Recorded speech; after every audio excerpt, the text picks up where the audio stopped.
It was really interesting. It just kind of happened along the way. I got into equity capital, venture capital, along the way with my real estate investments and development company. But the way I did it was, again, I started from the ground up, just me, myself, my truck, tools, doing what I could do myself. Then I hired somebody to work with me in the field.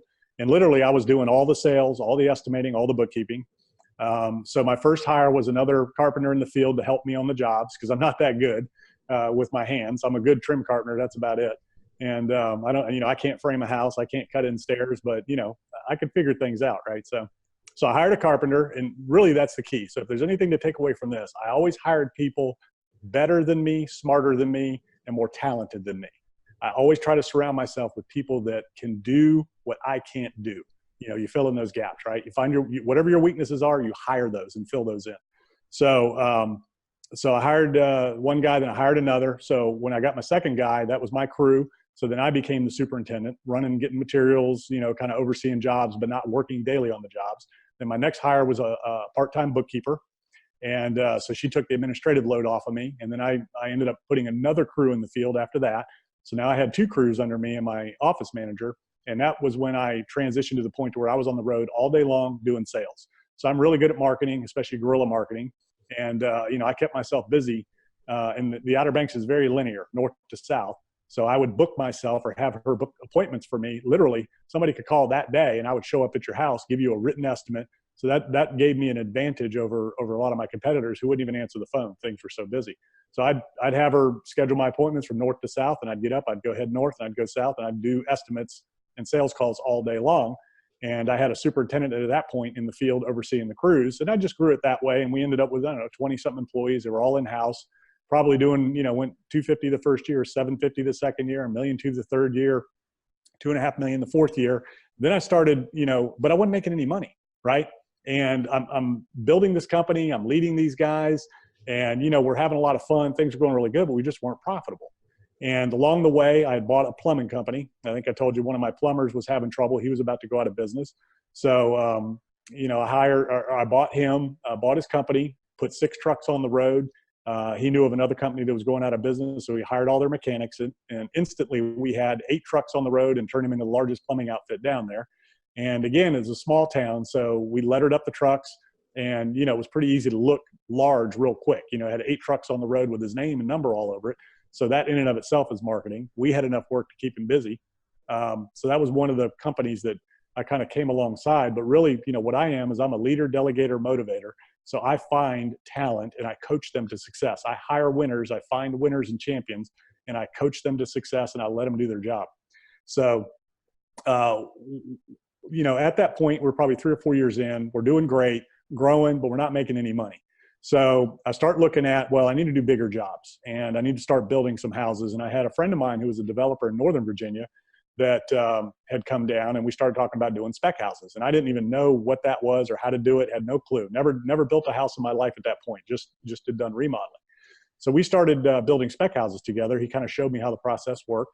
And when I say together, the deal was he was supposed to be the money, and I was supposed to be the builder, right? And I was going to do all the building and put in the sweat equity. He was supposed to bring the capital to the table, and he was supposed to guarantee all the debt. Well, the first thing that happens is I'm on the notes with him all of a sudden.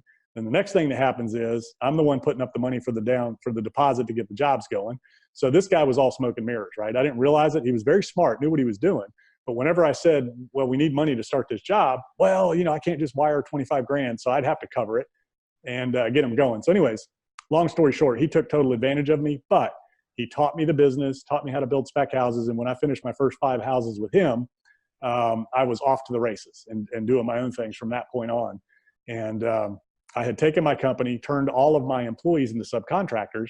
So now that was my first taste of outsourcing. I started hiring all subcontractors to do all the work for me, trades, which is common practice in production building, in construction. And the only in-house employees I had were management. And I did have a warranty punch guy on staff. And we still had about 20 employees at our peak, but they were all, executive level. I had a chief financial officer, president, vice president of construction in charge of 6 superintendents in the field. They had assistants, and we had a design department. So we had about 20 people, $1 million a year overhead, but we were doing $30 million a year in revenues, and we were making really good money. So it was a lot of fun, but the way I've done it over the years with the different companies were, people saw what I had done with my company. It was a small town, so it was easy to kind of see. And I was on a lot of boards and, kind of high profile, involved in the community and doing different things. And our company supported a lot of the, pretty much every cause down there, especially youth activities and church and, community boards, education foundation, things like that. So people would come to me and say, man, how did you do what you did? Because it seemed like, and it always seems like, my story sounds great, right? 200 million bucks and 12 companies and all that. It seems like it's overnight, but really, that's a lifetime, journey, right? And more specifically, that's the last 21 years, but that's a lifetime of everything that came together to do all that. But whenever you're somewhere and you do something and all of a sudden, bam, everybody thinks it's just overnight. So people would come to me and they would say, hey man, how did you do this? I've got this idea. I had a guy selling me pools and spas, and we were buying about 30 or 40 of them a year. And he said, look, I'd like to start my own business. You're buying this many from me. You can buy them at wholesale, save a bunch of money, and we'll build this company and be partners. And I said, okay. So we put a partnership agreement together, came up with the concept for the company, bought a building and put him in business. And what I supplied was all of the intellectual capital. I supplied the actual capital to get it up and running. And I was his largest customer until he got out there and landed some more accounts. And then, I don't know, about 5 years later, I sold the whole thing back to him. And that company is still down there, running strong today. And so is the plumbing company and a few other businesses that I did along the way. So that's kind of really how it worked, is there's people kind of saw what I did and came to me asking for help or advice or joint venture, to come alongside them and help them build a company. So, that's kind of how I did that. Some we started from scratch and some were already in business at a very small level and we just blew them up, kind of like I did my own company.